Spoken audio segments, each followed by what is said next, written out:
প্ৰতিবাদ কৰাৰ বাবে চাকৰি হেৰুৱালে ৬৪ গৰাকী সহকাৰী অধ্যাপকে প্ৰতিবাদ কৰিছিল সদৌ অসম পলিটেকনিক প্ৰতিষ্ঠানৰ অধ্যাপকে বিগত ২৩ দিন ধৰি প্ৰাপ্য অধিকাৰৰ দাবীত প্ৰতিবাদ কৰি আহিছিল প্ৰাপ্য আদায়ৰ পৰিৱৰ্তে চাকৰি কাঢ়ি নিলাই শিক্ষা বিভাগে সোমবাৰে নিশাৰ ভাগত প্ৰতিবাদী অধ্যাপকসকললৈ প্ৰেৰণ কৰা হৈছে অব্যাহতি পত্ৰ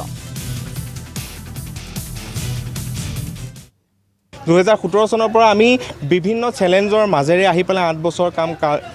বছৰ কাল আমি কাম কৰিলোঁ কলেজকেইখন একো নথকাৰ অৱস্থাৰ পৰা আজি সকলোখিনি কলেজকেইখনত আছে ৭টা বেচ পাৰ হৈ গ'ল সকলো ষ্টুডেণ্টে চাকৰি পালে কিন্তু আজিৰ ডেটতো আমি এনেদৰে ধৰ্ণাত বহি পেলাই প্ৰতিবাদ কৰিব লগা হৈছে জনক কথা যে আমি ২৩ দিন আজি এনেদৰে প্ৰতিবাদত বহি আছোঁ আমাৰ প্ৰব্লেমবিলাক তেওঁলোক সলভ কৰাৰ মানে বিপৰীতে তেওঁলোকে কি কৰিছে কালি আমাক ৰিলিজ কৰি দিছে আমি প্ৰতিবাদ কৰিলে আজি এখন গণতান্ত্ৰিক দেশত আমাৰ কি প্ৰতিবাদ কৰাৰ অধিকাৰ নাই নেকি